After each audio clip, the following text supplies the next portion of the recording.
Hi, Joe. Hi, Joe, how are you? Your brother, no, I'll tell you what he said. I'm in that football club. It was a compliment to me. Okay, if I may have your attention, I'd like to call this meeting of the Brooks County Industrial Development Agency of December 21st, 2022 to order. Looking for approval of the minutes of our November 16th, 2022 board meeting. Dan, thank you. Is there a second? Cheryl, thank you. Any discussion, questions, comments? Let's have a vote. All those in favor say aye. Aye. Any opposed? Very good. We come to the part of our agenda where we have public comment session. Anybody wishing to speak on any matter concerning the IDA, feel free, but state your name and address for the record, and please limit your comments to 5 minutes. Any takers in the field? I see none. Again. Hi, John. We'll call this public comment session to a close. Executive Director's report. Stacy? Just a few things to update the board on since last month, with a few updates on some funding for projects, I will say, probably present and future that could come before the board. The governor announced projects receiving Restore New York, community grant funding. One of the projects you'll be considering today, the Green Mountain Electrical Supply received $350,000 for the renovation of the former Kmart in Endicott. The village of Endicott received $6 million to apply towards the demolition of the old building group, a project that we've also been involved with through supporting with ARPA dollars on our LDC side. They received a $6 million grant, and a project that I anticipate could come our way in the next year is 187 Clinton Street in the city of Binghamton. We did do an early stage, just introductory meeting with the development group. This would be an infill project in the city of Binghamton to do affordable housing units, which could be a nice project. So they received $2.9 million. So we are still waiting on announcements for the Endicott DRI in so much as what final projects have been approved. And we're also waiting on this year's DRI. Johnson City and Binghamton have both applied. At this stage, we do not know who will receive those grants for the Southern Tier. So I anticipate a lot of announcements coming out fast and furiously in the next week, so I'll keep the board apprised. We did also celebrate the grand opening of the Greater Binghamton Sports Complex project that the sport supported with Bob Kashu. They had an opening on December 8th. So that project, I can tell you, I've been in there watching some field hockey games. It's a very nice facility, and we're happy to see that move forward. And most recently, Brendan and Lisa Nagel with Alon, our consultant, one of our consultants, attended the FAST, the Shovel Ready Site Program webinar. Empire State Development has just opened the intent to apply portal effective December 15th. We're finalizing the intent to apply is a pretty much simple 200 to 500 word that you intend to apply for these funds. If you remember from the slides I had provided, there's 2 tracks that we could anticipate putting some applications in. One is a pre-development grant that you can receive up to $500,000, which we may look for funding for the area in the towns of Maine and towns of Union that we recently secured our option with, and also track C, which is actual investment infrastructure dollars for 600 Main Street, the former BAE site. To provide funding to do the fill and build the shovel ready site pad at that site. So more to come in the year ahead on that. That's all I have. Thank you, Stacy. Any questions for Stacy? Wonderful. You've all had a chance to look at the internal financial report. Any questions for Stacy? November 3rd. Moving onward, loan activity reports. Any questions for Natalie? Natalie, any comments? I don't have any. Thank you. Moving on to new business.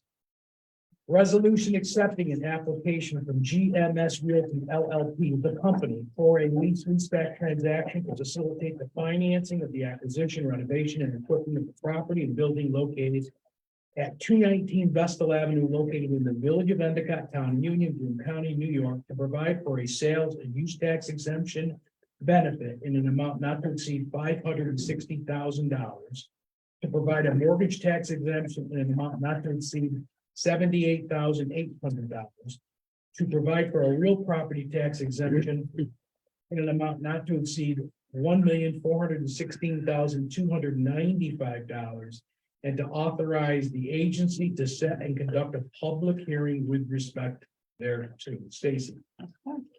So the action today is to consider accepting the application from GMS Realty LLP. Luke Choquette, VP of Operations for GMS Realty LLP, is on the call currently. So this project is a very nice project in the village of Endicott.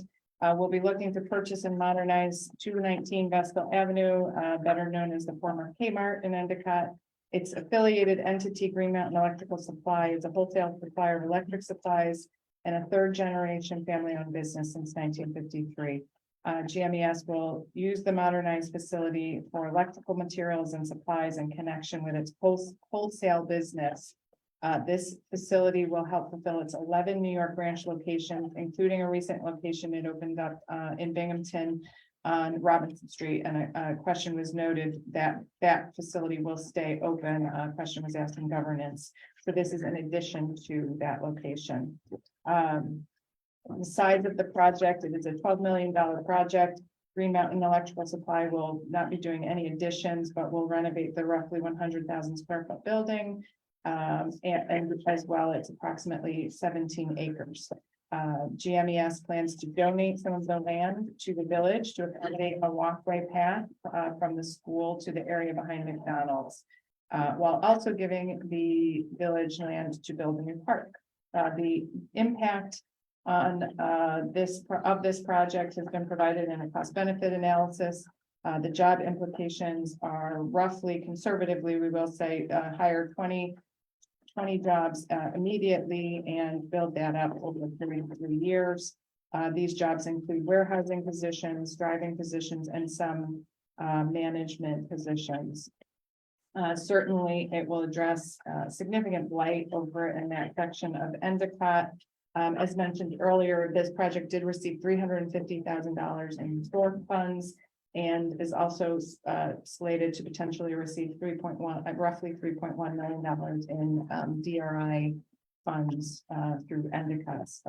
So again, today's action is to accept the application to set a public hearing date. Thank you, Stacy. Questions for Stacy or Luke, I believe you said? Yes, Luke is on the call in the middle there. If there's any questions. Luke, I have a follow-up question. If you are not awarded the DRI money, do you still plan to proceed? That's a great question. We've been asked that a few times. I don't know if I can answer that fully at this point. Certainly, we would like the DRI funding and would probably have to go after other funding if we do not get the DRI funds. Thank you. Thank You're you. welcome. Any additional questions? I just want to know if there's an updated cost benefit analysis that Brendan handed out. Mayor? Is it considered in governance and move it forward as a motion to approve? Thank you, Mayor. Is there a second? I'll second it. Thank you, Cheryl. Any further discussion? Let's have a vote. All those in favor say aye. Aye. Any opposed? Any abstentions? Thank you. Moving on to number 7, resolution accepting an application from Marchuska Productions LLC authorizing a New York State and local sales and use tax exemption in an amount not to exceed $18,160 for a term not to exceed 12 months, consistent with the policies of the agency in connection with the renovation and equipping of Suite 120 at 49 4th Street in the city of Binghamton, County of Broome, and State of New York. Stacy. Yes, so a small business incentive program application came to us recently from Marchuska Productions LLC. 49 Court Street is also known as the Metro Center, so certainly a very visible part downtown Binghamton. These funds would be used, the project was to renovate Suite 120, as was mentioned, for the location of Ramble America's Engineering Solutions. Ramble has a Syracuse, I think their nearest office is in Syracuse. They had purchased O'Brien Gear a few years ago. They're a Denmark-based company. So I don't believe they have any presence in the Binghamton market, so this would be their expansion into the Binghamton market. Accordingly, the project costs are roughly $347,000. Eligible sales tax exemption would be $18,160. And while there is no projected direct employment, of course, because this is Mark Schutzkas are the owner of the building, not the operator of the company, there would be indirect jobs added through Ramble's presence here in the community. Thank you, Stacy. Questions for Stacy or Justin? I believe Justin. Justin is- We're done. Call. Hi, Justin. Oh. Any questions? Mayor? We move it forward as a motion to approve. Thank you, Mayor. Is there a second? Second. Joe, thank you. Any further discussion?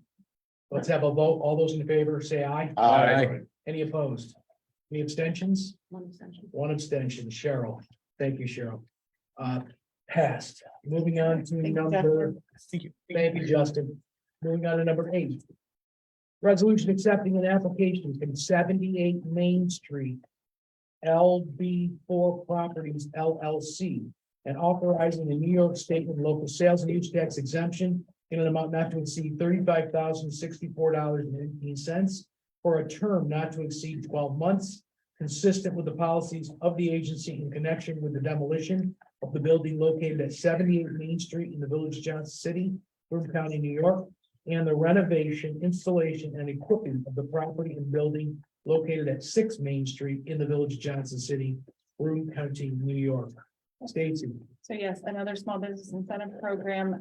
We have previously supported a similar request with Mr. Locke. Ben Locke is on the call here now with 109 Oak Street. So another project seeking to renovate a building in the urban core of the community. So there are 2 parts to this. There is a demolition of 78 Main Street.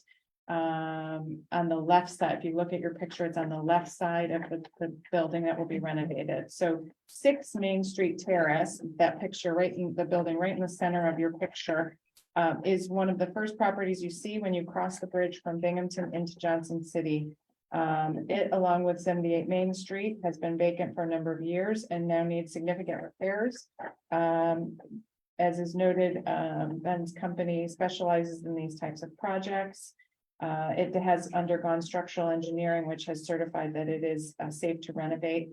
78 Main Street Terrace will be knocked down. That's the building to the left, to allow for more parking. So once complete, the building will be a premier market rate apartment building complex to attract professionals to the area. It is in walking distance between downtown Binghamton and downtown Johnson City. Each unit will be rented by the apartment. And there will be 9 units, 3 1-bedrooms, 3 2-bedrooms, and 3 3-bedroom apartments. The total project cost is $911,402, and the eligible sales tax exemption is $35,064. Questions for Stacy? Or Ben, as she suggested. Mayor? We move it forward as a motion to approve. Thank you, Mayor. Is there a second? Jim, any questions, comments? Anybody? Well, I just think this one, like that Kmart, the aesthetic value that does, because they're both very visible. Right. They're gonna be great positive additions, especially if they have both of them. Any other comments? Let's have a vote. All those in favor say aye. Aye. Any opposed? Any abstentions? Passed. Moving on to number 9, resolution authorizing the agency to enter into a contract with Rieger Marketing Communications for media planning and placement activities from January 1st, 2023 through and including December 31st, 2023, in an amount not to exceed $17,300 to be paid in equal quarterly expenditures of $4,300 $25. Stacy. Yes, so this is a contract renewal. For several years, we've had a relationship with Rieger Marketing and Communications.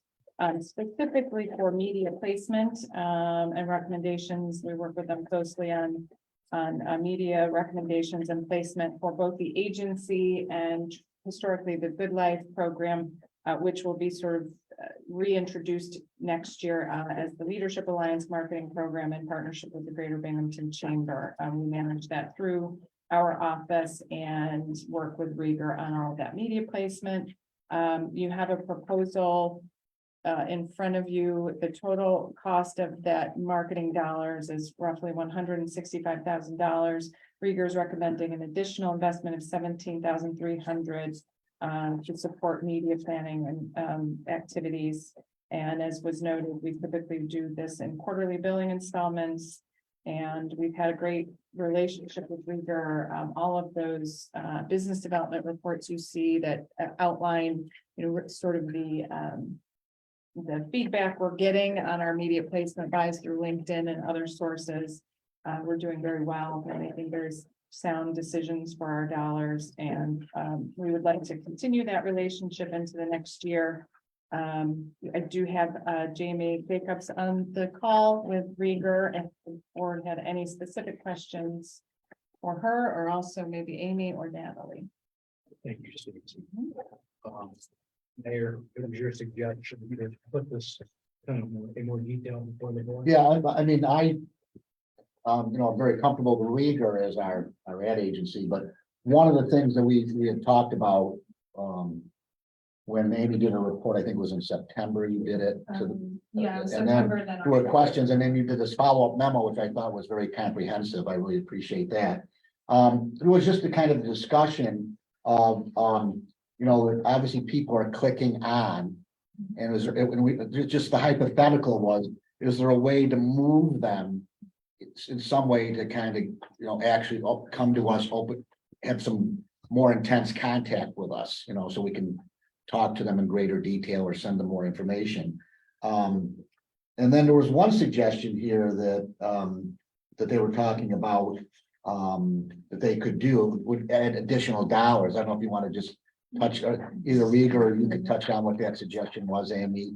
Sure thing. So just to summarize what I put in the memo, just because I did send it to Jamie this morning, and it is her words for the most part, but just so she knows what's sitting in front of you now. That section that you're referencing, mentioning the retargeting campaign. So Jamie and I had discussed options about how would we be able to kind of move the needle on those who are clicking on our ads, but not necessarily following through with us. So we discussed a piece of Pixel called it, that would allow us to collect a piece of data called a view through. And that view through data allows us to pursue retargeting campaigns. So retargeting campaigns don't necessarily have to come with an additional dollar amount. We are able to reuse, the same audience, the same creative, things like that. But there are options for retargeting that could, increase dollar amounts as well as, we change creative or we change targeting or messaging or copy as, we're looking at these sort of people who have come to our websites, but maybe have not finished the step reaching out to us. I am definitely still a novice when it comes to all this, especially compared to Jamie. So I'll definitely let Amy take it away if there's anything that I missed, and she'll be able to explain much more in detail all of the amazing work that Rieger is going to do for us next year. Yeah, thanks, Amy. Happy to kind of piggyback that.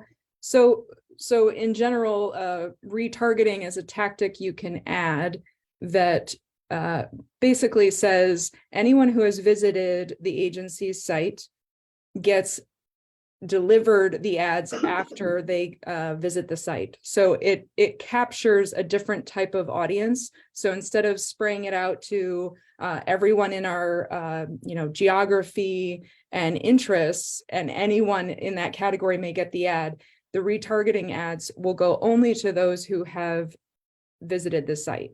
So you probably have seen this when you've shopped, right? You go on to like LL Bean, you want to get a flannel, and then all of a sudden later you're checking the news and you're getting a recipe and up pops an LL Bean ad. That's a retargeted ad.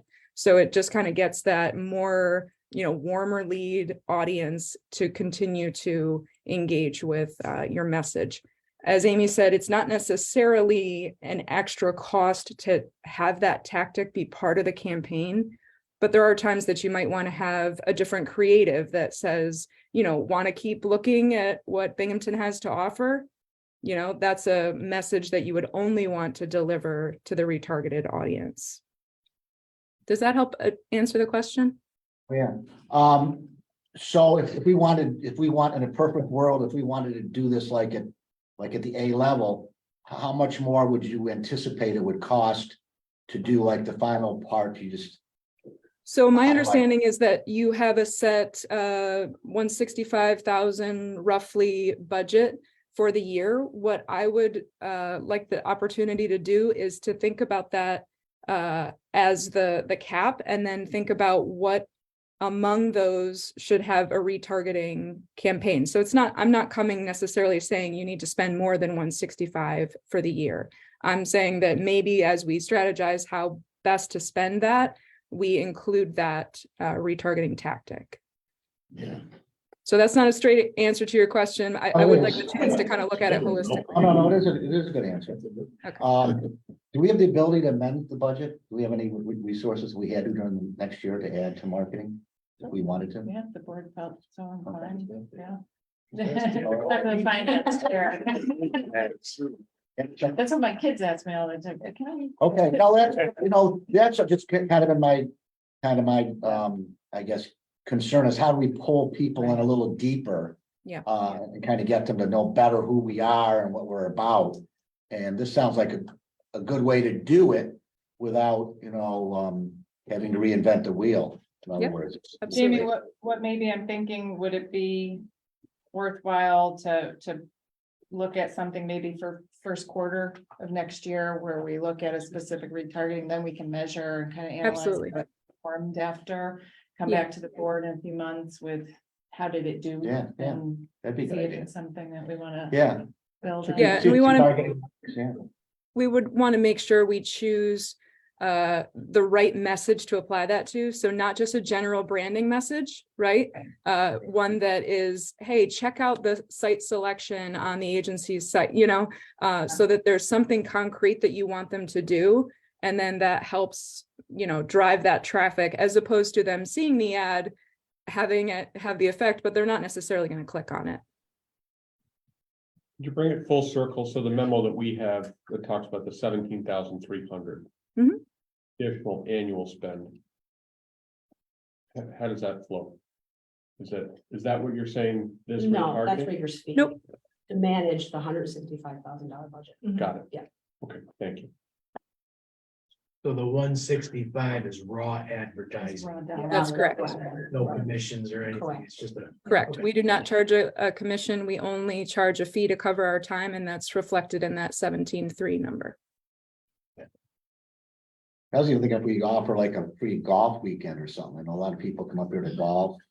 You say, if you click on, you're entered for, I think the courses would donate it, the hotels would donate it. I mean, to say, every 6 months, we'll pull for a golf weekend in Broome County or something, The program that Visit Binghamton runs, their golf packages, the numbers are actually. Yeah. Especially if you're Pretty downstate. staggering how many Yeah. people actually come through and. And spend and do that. Yeah. So we could look at things to connect the retargeting to. It's my way to get, that way somebody might definitely click on it if I have a chance to. Just not necessarily related to this, but in the vein of advertising with golf, we will be advertising with Traditions. We've secured 2 spots in their annual booklet. To advertise both the agency and the Leadership Alliance. So any golfers that go through, either personal or companies that go through, will get those little poll guides, and we'll have our advertisements in there as well. It's a new investment we made for next year. Okay. Further questions or comments? Okay, with that in mind, looking for a motion, Mayor? Motion, the governor, oh no, I'm not making a motion, we didn't actually consider it, but I'll I know. was tricking you. Just kidding. Is there a second? Second. Thank you, Joe. Any further discussion? Let's have a vote. All those in favor, say aye. Aye. Any opposed? Very good. That carries. Thank you, Jamie. Thank you, Jamie. Thank you. Happy holidays to y'all. To you too.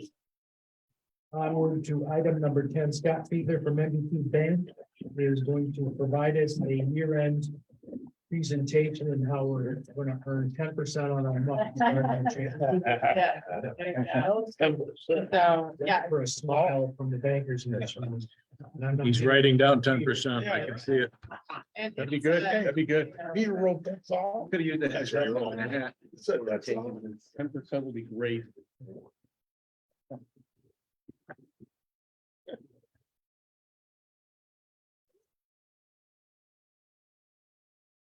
I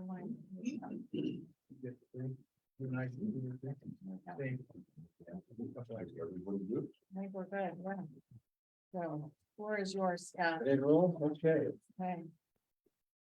I just want to add before Scott starts, as was noted earlier in the year, Brad Eaton had left NBT just in the fall for a new opportunity, and we had worked with Brad for several years. But we had an early meeting. I had the opportunity to meet with Jeff Lake and Scott, and it's been a seamless transition. Scott's been terrific to work with on our investments. And we just wanted to have him come in and meet the board and just kind of give a year-end review, I guess, nothing else, so. Sure, okay. So just a quick portfolio overview. I wasn't sure how many new members of this group are here from the last time when Brad came and presented this. So generally, there's two accounts that we deal with regard to the agency. One is the investment management account, which is we invest exclusively in U.S. Treasury securities.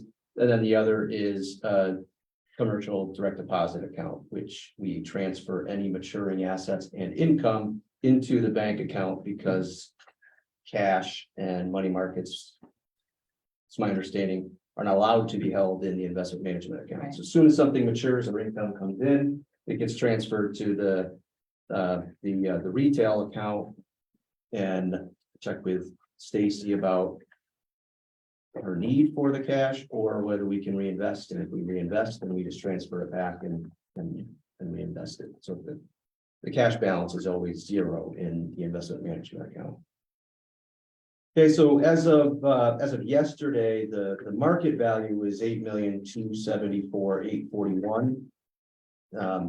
At par, the value is $8,522,000, and the difference there is prices fluctuate based on the bond market.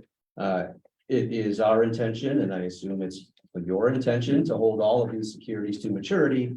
So the current market value or price per security is kind of irrelevant if we plan to hold them to maturity. And if held to maturity, the value is 8.5. Okay, and then the direct deposit account is 1,102. That's typically a pretty low balance. The only time it gets to be large is when a security matures. It's typically temporary. It either goes to the agency's operating account or comes back to be reinvested. Okay, so earlier in the year, Brad had mentioned that we're shifting more towards shorter term treasuries because the yield curve was beginning to invert, and the further out you go, the greater the interest rate risk. And if the yields are lower and the risk is greater, it doesn't make a whole lot of sense to go out very far. So we've actually continued that because the yield curve has continued to invert, and it's steepest from 0 to 12 months. So we are really reinvesting anything that matures. We're reinvesting inside of 12 months right now because it's not worth going out further right now. You increase risk and you don't get as much reward. Okay, so it's 2022 was a uniquely strong year for U.S. Treasuries, which obviously is a direct benefit to the agency's investment management account. It is not typical that we will get, 4.5% yield out of US treasuries, whether they're short-term or long-term. But it was a significant benefit to the investment management account in 2022. It's temporary, again, as the yield curve normalizes, which is to say, long-term rates are higher than short-term rates. Those yields will come down and we will shift back to, a ladder, staying with a ladder portfolio, but including the longer-term securities as well. And for the next couple of pages, just break down the maturity ladder and the market value. Okay, so most of the securities will mature in 2023. Very, very few, only two, I believe, mature out into 2025.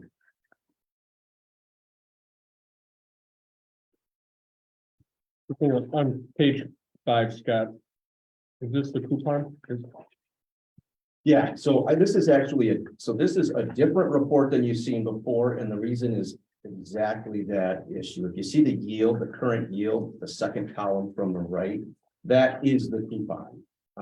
That's only 2 decimal places, but if you look at the left, it's the coupon payment is 0.1, or I'm sorry, this particular, so 1.25. The yield is also calculated based on the market value, not the par. But yield to maturity includes the fact that we bought it at a discount to par plus the coupon payment. So the yield to maturity is the actual what you would get at maturity and the income generated throughout the term of the security. Guess I'm not following that. So the rates are changing, these are variable or it's a fixed rate on the. So this is a coupon payment. So that's what we dated. receive, correct? If you were to sell it today, You get the market value. okay. Okay, so the market value is what it's trading at. Right Okay, now. so that you take the current market value. And on that market value, we're returning 4.15%. But on the face of the bond, we're getting the coupon. You never get more than the coupon on the face of the bond. Right, the coupon is a payment that you get on treasury notes. I believe it's every 6 months they make a coupon payment on a treasury note. So that's income prior to maturity. When the bond matures, you get the face value, and that is par in this case.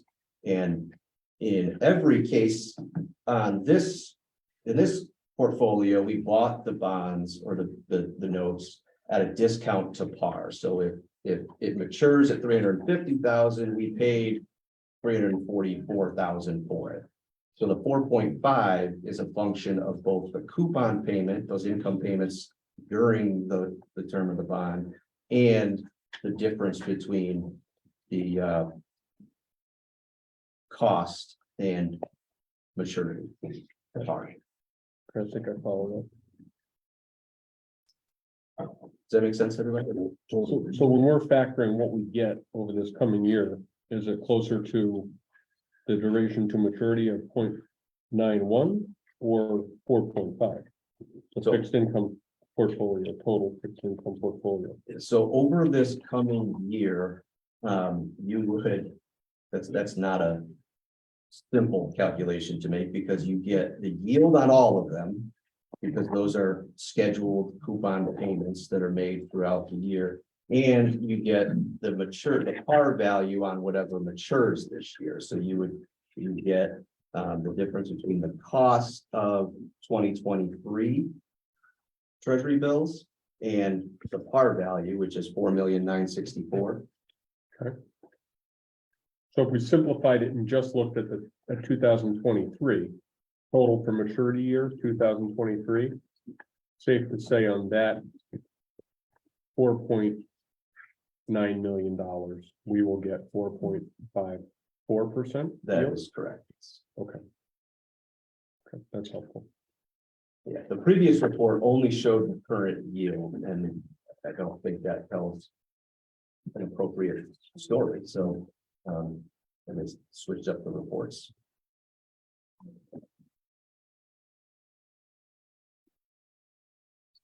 Okay, so every time something matures here, and you can see we've laddered it, so one of these securities matures every month.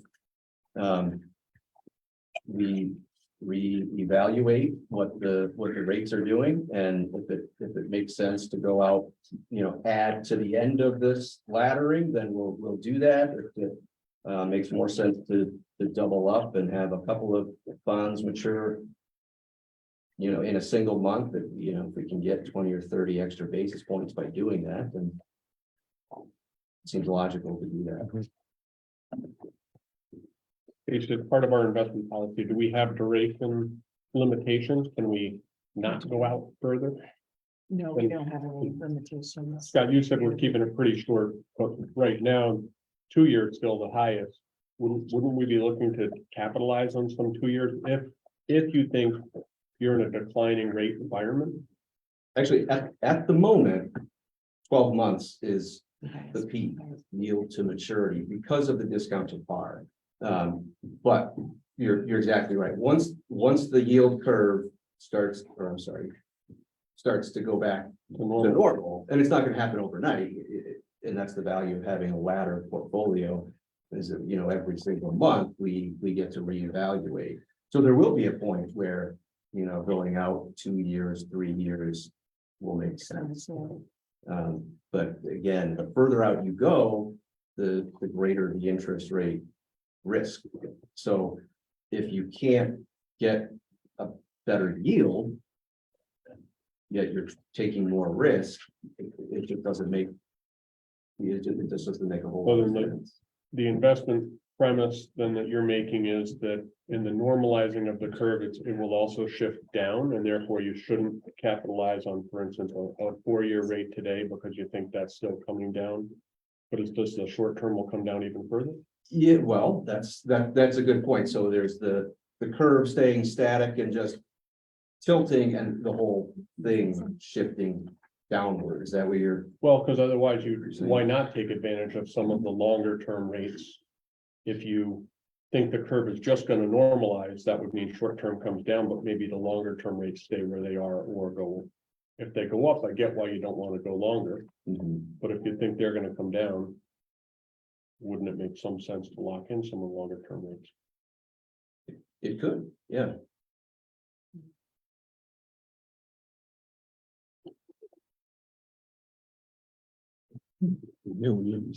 Right.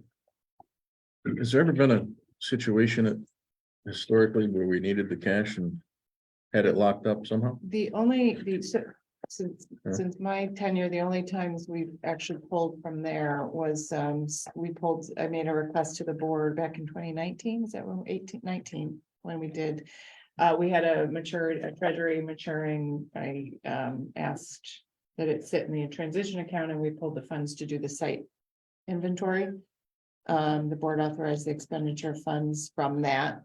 And then more recently, funding from maturity to do the Sterling Center for the IDA's portion of the Sterling Center. So it's not for anything, I would say.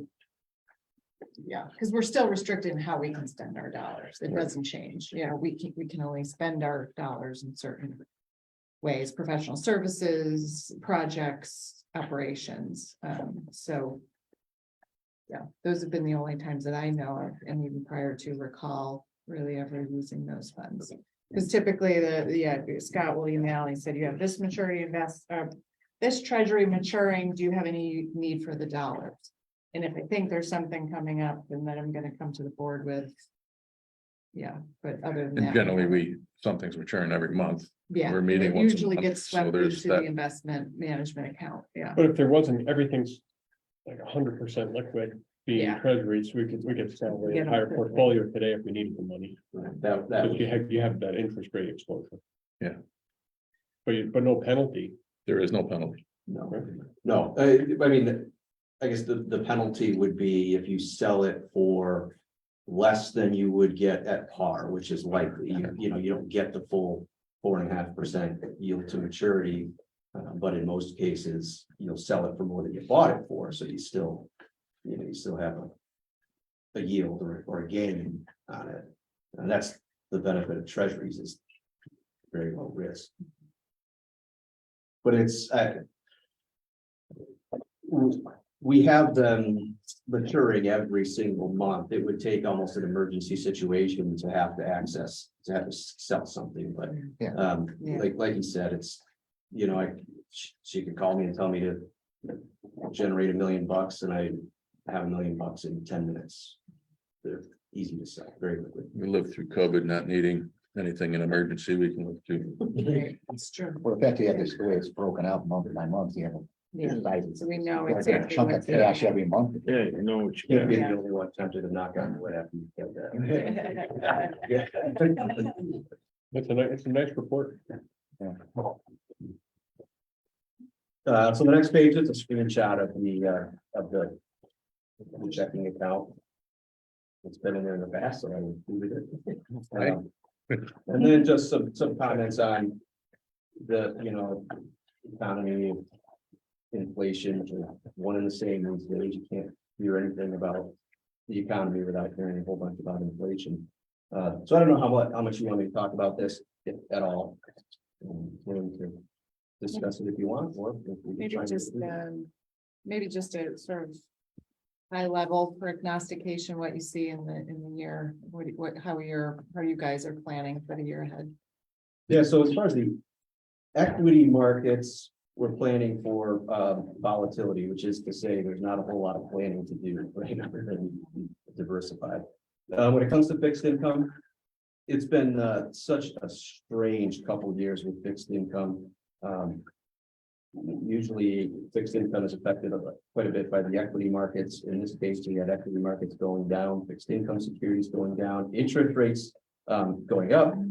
So as the rates start to normalize, obviously all eyes on the Fed in their inflationary control, the steps they're taking there, we would hope that the fixed income markets start to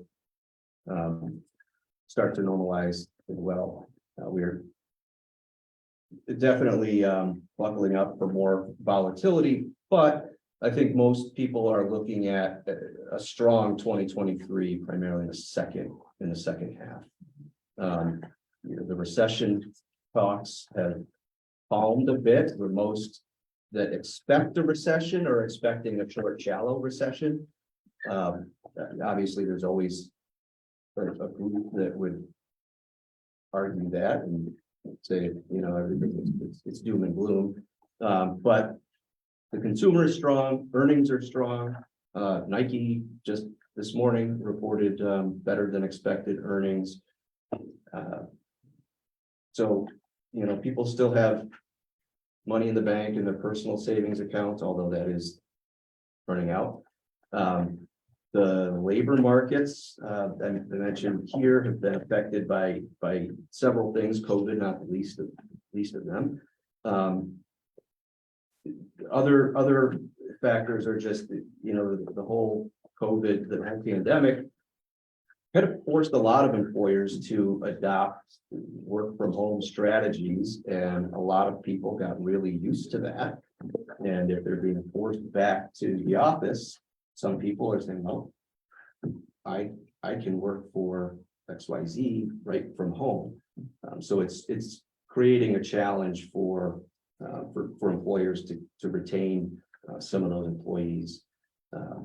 It's become a challenge for some employers to recruit employees back because some left the labor force for various reasons.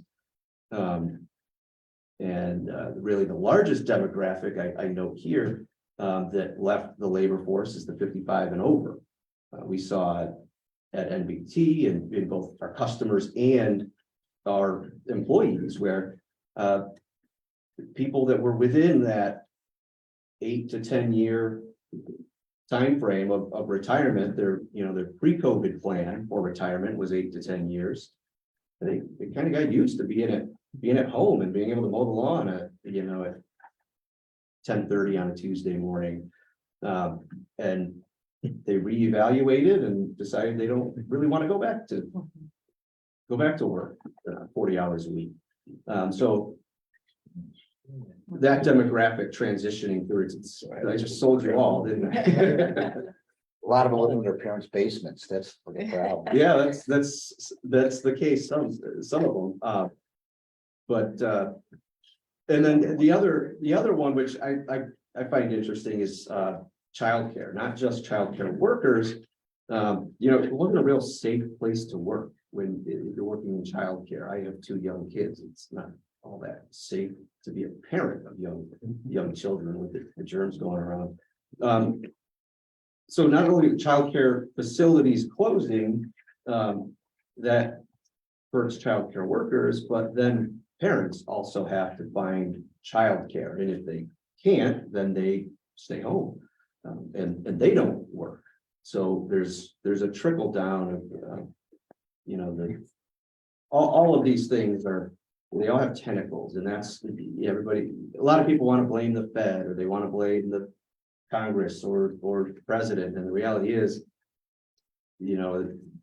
changing any one of those things does very little. It takes lots of things have to happen to get where we are now. Inflation, as an example, the last 10 years, interest rates have been at record lows, trying to create inflation, and it wouldn't budge. The pandemic did, and not because people weren't working. It was because we couldn't get stuff here. People still had money, but too much money, too few things to buy. That's the classic supply and demand curve. Prices go up. So the Fed is raising rates. They're doing their part. The supply chain has healed. Better inventories are up. Stuff's getting made. So inflation's heading in the right direction. Excellent. Any questions? Thank you for joining us. Thanks, Scott. Thank you. We'll see you soon. Thank you.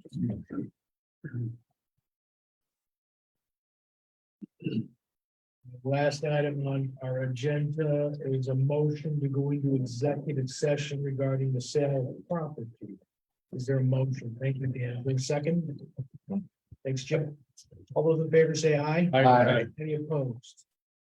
We are moving into executive session.